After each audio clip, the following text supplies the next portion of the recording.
सुंदर सोलापूर शहर मनपाच्या निष्क्रिय आणि भ्रष्टाचारी कारभारामुळे बंदर झाले असून निष्क्रिय मनपा आयुक्त आणि अधिकाऱ्यांच्या निष्क्रियतेमुळे सोलापूरची झालेली दुरावस्था जनतेसमोर आणण्यासाठी शिवसेना उद्धव बाळासाहेब ठाकरे पक्षाच्या वतीने सहसंपर्क प्रमुख उत्तम प्रकाश खंदारे, महानगर प्रमुख विष्णू कारंपुरी यांच्या नेतृत्वाखाली जिल्हाधिकारी कार्यालयासमोर जनजागृती फलक लावून आंदोलन करण्यात आले। यावेळी आंदोलकांनी शिवसेना जिंदाबाद, शिवसेनेचा विजय असो, उद्धव साहेब तुम आगे बढ़ो, हम तुम्हारे साथ है या घोषणांबरोबरच निष्क्रिय महापालिकेचा अधिकार असो, निष्क्रिय महापालिकेचा धिक्कार असो, भ्रष्टाचारी महापालिका अधिकाऱ्यांचा धिक्कार असो, सुंदर सोलापूरचे बंदर सोलापूर करणाऱ्या आयुक्त आणि अधिकाऱ्यांचा धिक्कार असो, निष्पाप जनतेचा बळी घेणाऱ्या महापालिकेचा धिक्कार असो, निष्क्रिय आणि खोके सरकारचा धिक्कार असो, अशा घोषणा दिल्या। यावेळी माध्यमांशी बोलताना उत्तम प्रकाश खंदारे यांनी दुहेरी जलवाहिनीत झालेल्या भ्रष्टाचाराचा समाचार घेतला। महानगर प्रमुख विष्णू कारंपुरी यांनी सोलापुरात महापालिका अधिकारी आणि कार्यालय म्हणजे यमदूत आणि यमसदन झाले आहे। सोलापुरात सर्वत्र अस्वच्छ सुगंध, सोलापुरात सर्वत्र अस्वच्छ दुर्गंधी चेंबर, गटारी तुंबून जाणे, मोकाट जनावरे आदी अनेक कारणांमुळे रोगराई पसरत आहे, म्हणून सदर जनजागृती फलक आंदोलन करण्यात आल्याचे सांगितले। तर शहर प्रमुख महेश धाराशिवकर म्हणाले की आमच्या आंदोलनाची दखल न घेतल्यास महापालिकेत घुसून अधिकाऱ्यांना जाब विचारू। जिल्हा परिषद पूनम गेट येथे झालेल्या आंदोलनात विष्णू कारंपुरी महाराज, उत्तम प्रकाश खंदारे, महेश धाराशिवकर, अमित भोसले, संतोष पाटील, राजू बिराजदार, लहू गायकवाड, संताजी भोळे, बाळू गायकवाड, अण्णा गवळी, रेखाड, सोमनाथ शिंदे, संदीप बेळमकर, शिवा ढोकळे, दीपक दुधाळे, प्रशांत जग्गा, गणेश म्हणता, गुरुराज कोळी यांच्यासह शिवसैनिक मोठ्या संख्येने उपस्थित होते।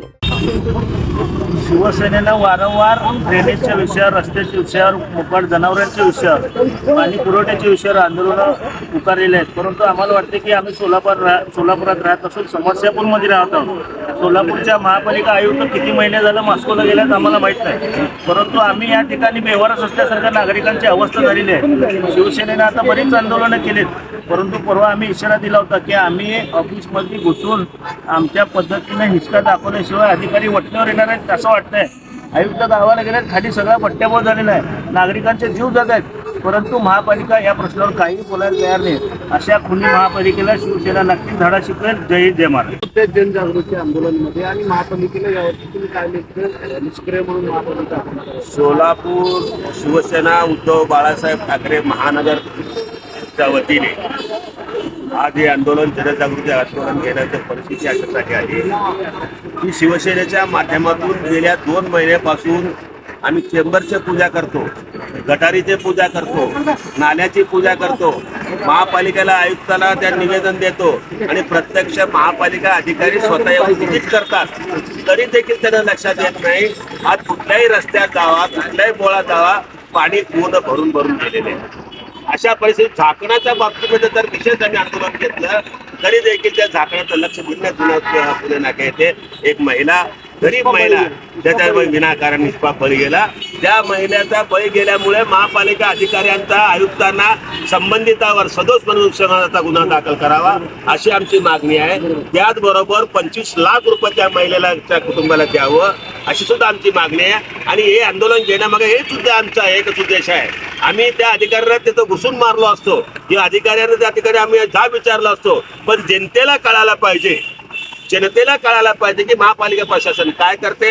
हे राज्यातील मग सरकार तर काय पंढरपुरात सगळ्यावर बघते तिथं, अरे ते विठ्ठल स्थळ उपाशी पडायला लागला, विठ्ठल इथं पाण्यात पडायला लागला, तिथं कोण लक्ष नाहीये। म्हणून जनतेला जागृती करण्यासाठी एक वेळ असा येईल की संपूर्ण सोलापूर शहर एकत्रित होऊन महापालिकेला घेराव घातल्याशिवाय राहणार नाही। यासाठी जनजागृती आंदोलन म्हणून आम्ही बोर्ड लावला, त्यामध्ये काही चित्र दाखविलेले आहेत, आम्ही आंदोलन केलेलं दाखविले आहेत। एकच जर प्रशासन तुम्ही गल्ली बोळात बघा, कुठं खड्डा पाडला, कुठं मंडप घातलं, कुठं वाळू पडलं, लगेच तिथलं सॅनिटरी फेकायचं, पण तिथं गटार तो ओपन चाललंय, तिथं कोण येत नाही। यांना फक्त पैसे खायचे माहिती आहे, साफसफाई करायचं माहित नाही। म्हणून आम्ही जनजागृती करण्यासाठी शिवसेना उद्धव बाळासाहेब ठाकरे पक्षाच्या वतीने आज इथं आम्ही आंदोलन घेतलेलं आहे। शहर प्रमुख आमचे धाराशिवकर साहेब, खंदारे साहेब, सर्व उपशहर प्रमुख, उपजिल्हा प्रमुख, सर्व माध्यमातून आम्ही आंदोलन घेतलेलं आहे। यामध्ये जनतेने सामील होऊन प्रशासनाला जाब विचारूया असं आवाहन करतो। जय हिंद, जय महाराष्ट्र। समोर बघून बोला। सोलापूर महानगरपालिका शहरात महाराष्ट्रातील प्रमुख महानगरपालिका आहे, परंतु या महानगरपालिकेची दुरावस्था आपण बघितली तर स्मार्ट सिटीच्या नावाखाली या सोलापूर शहराचा पट्ट्याबोळ झाला. त्याची शहर प्रमुख महेश धाराशिवकर, आपले प्रताप चव्हाण यांनी अनेक आपल्याला आंदोलनाच्या माध्यमातून रस्त्यात खड्ड्यात रस्ते त्याची दुरावस्था दाखवलेली आहे. हे सगळे आपण चित्रण पाहता. हे सगळे हे सोलापूर महानगरपालिकेची दुरावस्था केवळ भ्रष्टाचारी प्रशासनामुळं, भ्रष्टाचारी सत्तेमुळं झालेली आहे आणि तो भ्रष्टाचार या टोकाला बोकाळलेला आहे. हे आपल्याला एक दोन उदाहरणं ठळक या ठिकाणी सांगू इच्छितो की आपल्याला माहीत आहे समांतर जलवाहिनी सोलापूरचा अत्यंत महत्त्वाचा जिव्हाळ्याचा प्रश्न.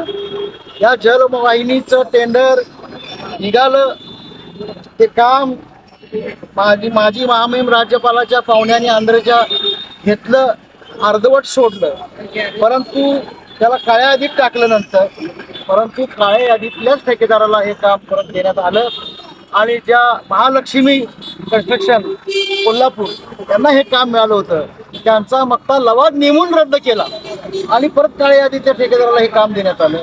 इतका मोठा भ्रष्टाचार जर असेल स्मार्ट सिटीच्या बाबतीत, तेच आपल्याला एक अधिकारी स्मार्ट सिटीचे प्रमुख CEO होऊन गेले वेगळे नावाचे, त्यांच्या काळात तर भ्रष्टाचार इतका बोकाळला की स्मार्ट सिटीच्या नावाखाली फक्त कामगिरी कुठलाही. आता एक HD समोरचा पूल आपण घ्या डोळ्यासमोर, लांब जाण्याची गरज नाही, पाऊस आला तो पुरीच पाण्याखाली जातो, किती दुर्दैव असतं. आणि मग अशा पद्धतीनं जर हे सगळं भ्रष्टाचारी मार्गाने काम चाललेलं असेल तर मग हे सगळं बट्ट्याबोळ होणारच. आता दुर्दैवी गोष्ट, काल भयानक उन्हाळा, आता 15-15 दिवसाला पाणी सोलापूर शहराला येत होतं. ज्या आयुक्तांनी हा काळे यादीतल्या ठेकेदाराला पुन्हा काम दिलं आणि त्याच्याकडून फॉर्च्युनर गाडी गिफ्ट म्हणून घेतली, त्यांनी त्याचं समर्थन सुद्धा जाहीरपणाने केलं की मला त्या समांतर जलवाहिनीवर फिरण्यासाठी ती गाडी लागते अशा पद्धतीनं. मग त्या समांतर जलवाहिनीचं काय झालं, त्या गाडीचा कुठं उपयोग झाला याचं काही उत्तर नाही. परंतु दुर्दैवानं उन्हाळाभर उन्हाळा, 8-10 दिवसाला पाणी येत नाही सोलापूर शहराला, आज सुद्धा पाणी नाही, दूषित पाणी येतं. हे सगळं असताना महापालिका आयुक्त मात्र मास्कोच्या दौऱ्यावरती या ठिकाणी थंड हवेचा आता आस्वाद घेतात. आणि मग हे जर असेल त्याला या प्रशासकावर कोणाचं होतं काय का ह्या प्रशासनालाच या ठिकाणी भ्रष्टाचार करण्यासाठी मोकाट सोडलेला आहे. सोलापूरची महानगरपालिका गायरान म्हणून या ठिकाणी करण्याचं पूर्ण आहे का, अशा प्रकारची शंका सोलापूरकरांच्या मनात यावी अशा पद्धतीचं वातावरण निर्माण झालं. अनेक आंदोलनं झाली, रस्त्यावर होत आहेत, ठिकठिकाणी होतात. आज या ठिकाणी पूनम गेट समोर हे आंदोलन या कामगार सेनेच्या माध्यमातून विष्णू महाराज यांच्या नेतृत्वाखाली या ठिकाणी संपन्न होत आहे. परंतु आंदोलन करून शेवटी सरकारच्या जाणीवा जर सक्षम असतील, जागेवर असतील, तरच या ठिकाणी लोकांना न्याय मिळणार आहे. आज पावसाळ्याचे दिवस आहेत, अनेक भयानक रोग, डेंग्यू सारख्या अनेक साथी सुरू झालेल्या आहेत आणि मग अशा परिस्थितीत आयुक्त जागेवर पाहिजे, प्रशासन जागेवर पाहिजे, या ठिकाणी शासनाचं प्रशासनावर वचक पाहिजे, त्यातली कुठली गोष्ट दिसत पाहिजे. आणि म्हणून उद्या आश्चर्य वाटायला नको, इथल्या आयुक्त भ्रष्टाचारी आहेत, इथल्या आयुक्तांनी भ्रष्टाचारी मार्गाने काळ्या यादीतल्या ठेकेदाराला पुन्हा काम दिलं सोनासाठी जलवाहिनीचं, परंतु ह्या कामाची बक्षिसी म्हणून त्यांना पुन्हा कुठं कलेक्टरने पाठवलं तर आपल्याला आश्चर्य वाटायला नको. अशा प्रकारची परिस्थिती आहे. प्रशासनाने त्या ठिकाणी भ्रष्टाचाराचं पुरण तयार करून या ठिकाणी त्यांचे प्यादे म्हणजे हे अधिकारी पाठवलेले हे वास्तव आहे. आणि या वास्तवाविरुद्ध एल्गार करण्यासाठी हे जनजागृती आंदोलन. ताज्या बातम्या पाहण्यासाठी प्राईम महाराष्ट्र न्यूज चॅनलला सबस्क्राईब करा.